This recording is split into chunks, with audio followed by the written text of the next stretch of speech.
Apa kabar nakama semuanya? Semoga nakama baik-baik saja. Meskipun kekalahan Kaido belum dikonfirmasi dalam manga One Piece, maksudnya belum ada sebuah teks yang menandakan kekalahan dari sang Yonko ini.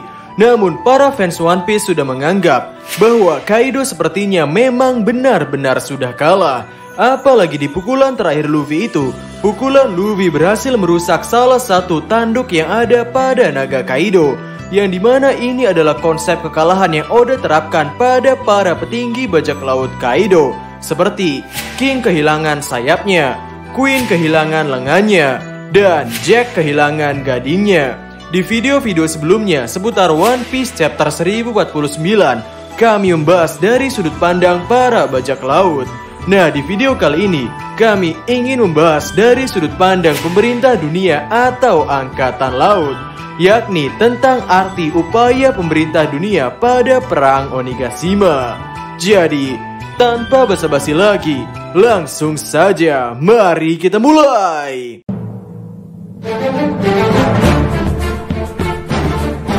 Pemerintah dunia atau angkatan laut adalah orang yang seharusnya bertanggung jawab atas kedamaian dunia ini.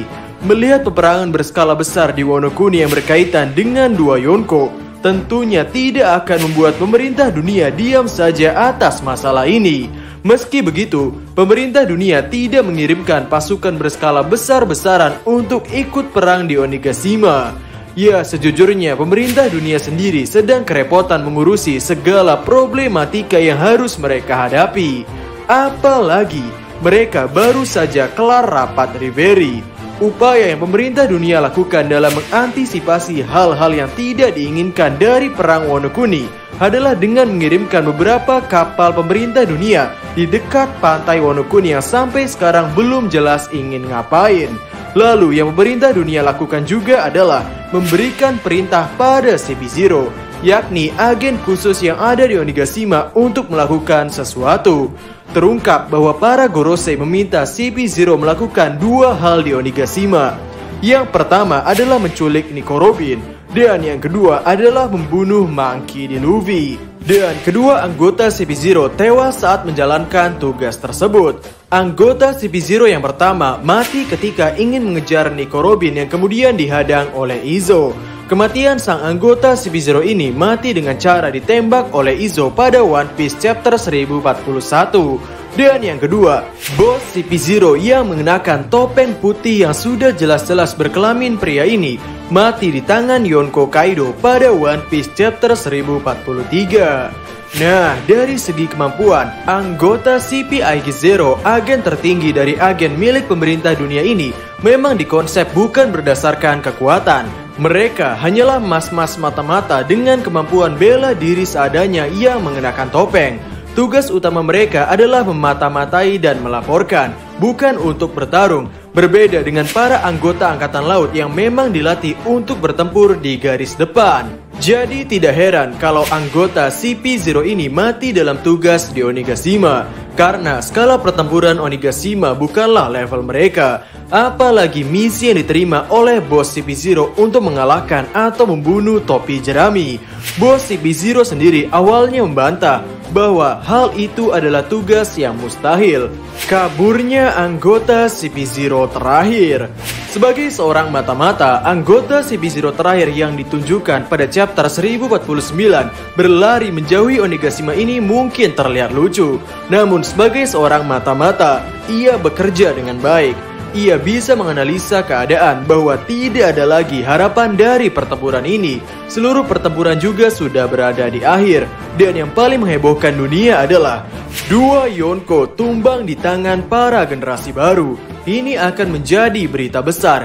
Dan sebetulnya ini adalah langkah yang cukup cerdik dari Eiichiro Oda. Mengingat Wano Kuni adalah negeri yang tertutup, sehingga tidak ada wartawan atau jurnalis yang melihat dengan kepala mata mereka sendiri mengenai apa yang terjadi pada perang Onigashima.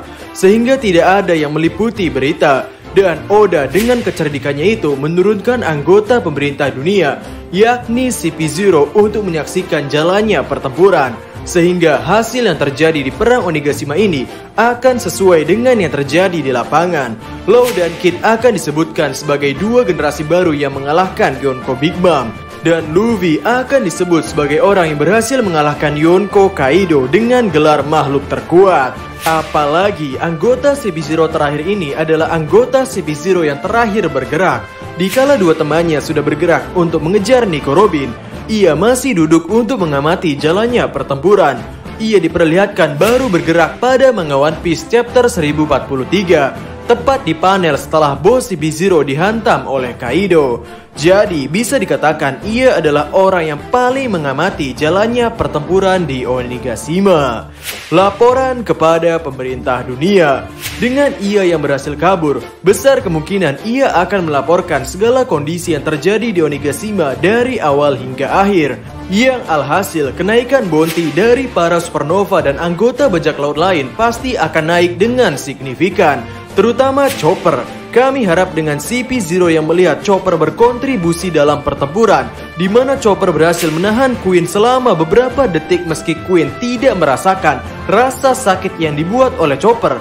Namun kami berharap Chopper bisa diberikan harga bounty yang pantas dan tidak diberi harga bounty sebagai hewan peliharaan. Dengan anggota CP0 terakhir yang menyaksikan kengerian dari kebangkitan buah setan Monkey di Luffy, membuat kemungkinan Luffy yang mendapatkan bounty lebih tinggi dari Kaido menjadi terbuka.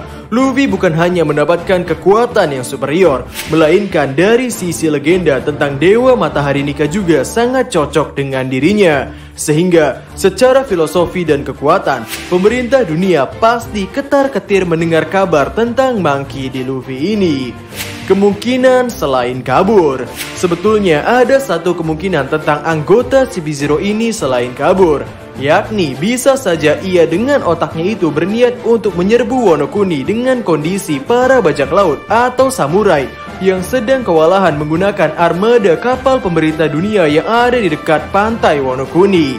Ya, itu adalah kemungkinan yang ada di dalam benak kami. Dan jika benar begitu, maka anggota CP0 ini bisa saja mendapatkan kesempatan langka untuk melihat Zunisa menyerang dan menghancurkan kapal-kapal yang ada di hadapannya.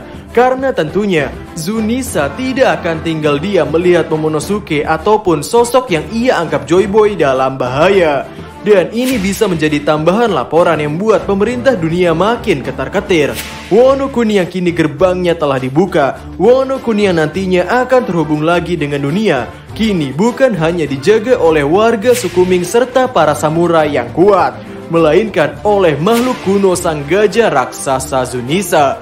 Wano Kuni menjadi negeri yang cukup superior, di mana sang pemimpin mereka juga, yakni Momonosuke, adalah pemilik buah setan yang sama dengan sang makhluk terkuat Yonko Kaido.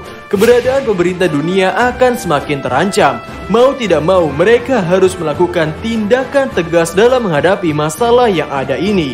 Pemerintah dunia mau tidak mau harus ikut terjun untuk menyelesaikan masalah yang sedang menggerogoti keberadaan mereka. Lalu, masalah dunia One Piece sekarang akan mulai dipersempit. Yang tadinya ada 4 kaisar lautan, kini hanya tinggal 2 kaisar lautan saja. Para protagonis yang hanya memiliki 2 rod poneglyph, nantinya akan memiliki 3 rod poneglyph di tangan mereka. Sosok Joy Boy juga kini sudah terungkap jelas bahwa Luffy adalah the next Joy Boy. Ya, setidaknya Kaido mengkonfirmasi bahwa orang yang mengalahkannya adalah sosok Joy Boy. Pemerintah dunia juga akan semakin ketar-ketir melihat keberadaan dunia yang semakin kacau akan bajak laut generasi baru ini. Kami tidak sabar, kemanakah dulu Eiichiro Oda akan membawa kru topi jerami ini? Apakah pada Kurohige? Apakah pada Akagami no Sans? Atau justru pada pemerintah dunia? Sehingga kesimpulannya, pemerintah dunia gagal mengantisipasi dampak jangka panjang yang berkaitan dengan perang Onigashima. Bisa dikatakan rencana mereka gagal total. Bahkan mereka harus kehilangan 2 agen terbaik mereka di Onigashima. Ini adalah pukulan keras untuk pemerintah dunia, bahwa ancaman tentang para generasi baru ini sudah tidak bisa diremehkan lagi. Ya, itu saja video untuk hari ini. Bagaimana menurut nakama semuanya?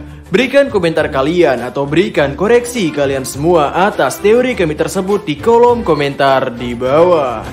Jadi, kami diskusi dan terima kasih banyak.